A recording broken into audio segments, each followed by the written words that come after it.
sejahtera kepada doktor. Kami daripada kumpulan 2. Nama saya Iswari Wisong Sundara dan nombor matrik saya adalah 278432. Sekarang saya akan membincangkan tentang soalan 1 iaitu pilih salah satu kesalahan daripada 7 kesalahan utama dalam perolehan awam. Antara kesalahan utama daripada 7 kesalahan yang dijatuhkan dalam isu ketirisan perolehan awam adalah penerimaan hadiah oleh penjabat awam. Seseorang pejabat awam tidak boleh menerima sebarang apa-apa jenis hadiah atau barang yang berharga daripada orang yang mempunyai hubungan dengan mereka. Dalam pengumuman Perkhidmatan Nombor 3 tahun 1998 menyatakan bahawa larangan untuk pemberian atau penerimaan hadiah kepada seseorang pejabat awam dalam perkhidmatan awam. Perkara 165 memberi penjelasan tentang undang-undang jenayah iaitu memperuntukkan kesalahan undang-undang jenayah atas kelakuan yang sama. Sebagai contohnya, dalam laporan 2020 Ketua Audit Negara, terdapat kes penerimaan hadiah. Dalam perbicaraan, seseorang ketua awam Jabatan Kerja Raya telah dibawa ke Mahkamah Daerah atas pertuduhan hadiah dalam bentuk telefon bimbit dan membiayai daripada pengurus sebuah syarikat kejuruteraan. Selain itu, daripada laporan-laporan tahunan oleh Ketua Audit, terdapat beberapa kebolehan untuk menerima hadiah. Yang pertama ialah hadiah daripada seseorang yang tiada kaitan dengan urusan rasmi. Yang kedua ialah hadiah yang diterima bersifat kurang daripada 1/4 gaji atau RM500. Ketiga ialah hadiah berupa rencana, pen, plat dan cenderahati. Jenis keempat ialah hadiah yang terdiri daripada barangan mudah rosak seperti sayur-sayuran, buah-buahan. Contohnya, apabila pemberian itu berkaitan dengan persaraan, pertukaran, pertunangan atau perkahwinan, penjabat awam boleh menerima hadiah melebihi RM500. Hadiah daripada mara, saudara mara seperti hari jadi dan perkahwinan. Dengan itu, penjabat awam sentiasa ingat untuk tidak mengambil kesempatan di atas kedudukan mereka untuk menerima sebarang hadiah atau kerajaan. Apabila seseorang orang cuba membeli jiwa mereka dengan hadiah dan hiburan, penjabat awam harus berwaspada walaupun jumlah yang sedikit. Itu saja daripada saya. Sekarang saya akan pas kepada pembentang seterusnya. Terima kasih.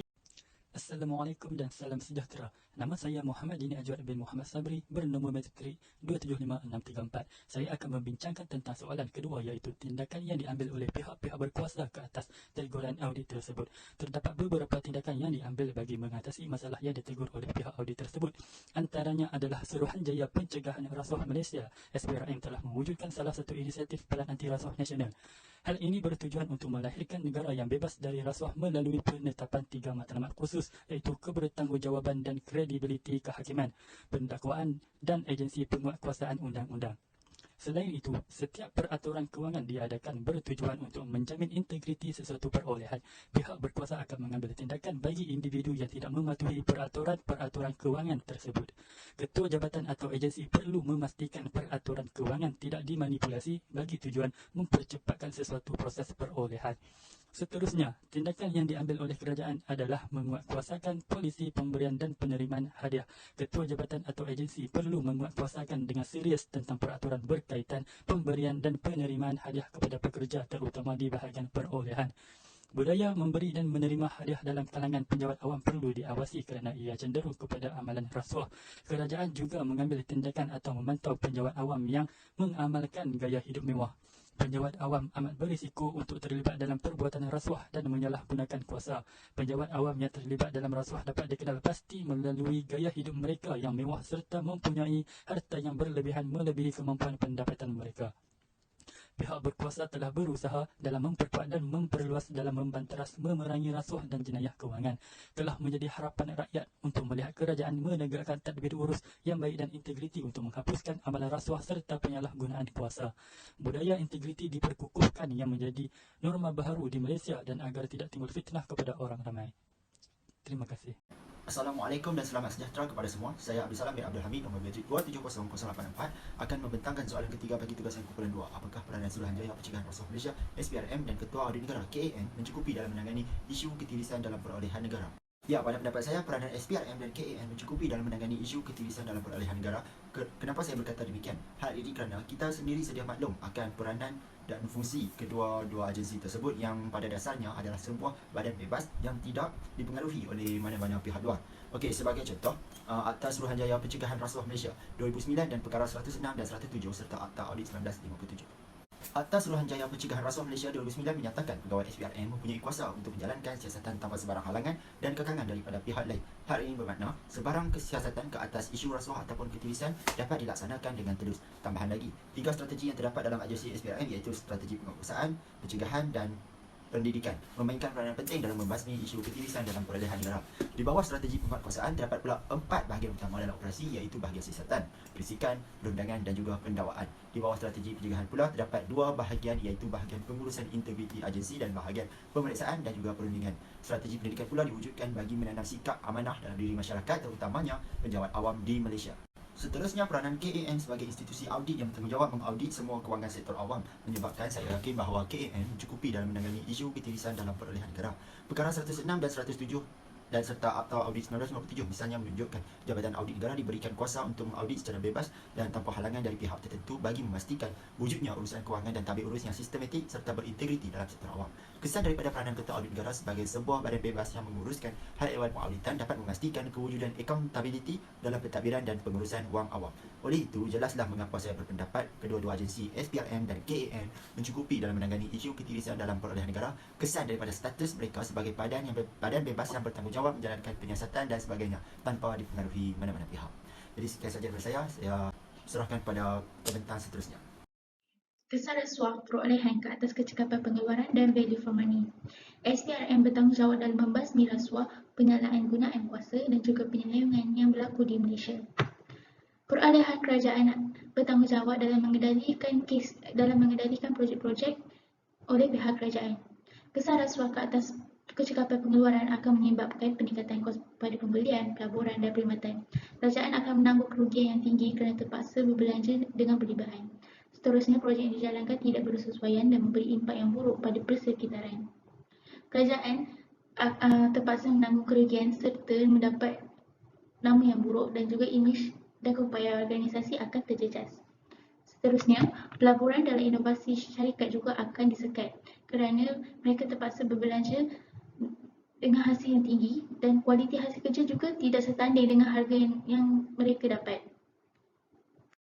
Seterusnya, usaha perolehan juga amat menekankan konsep best value for money kerana ia melibatkan wang awam.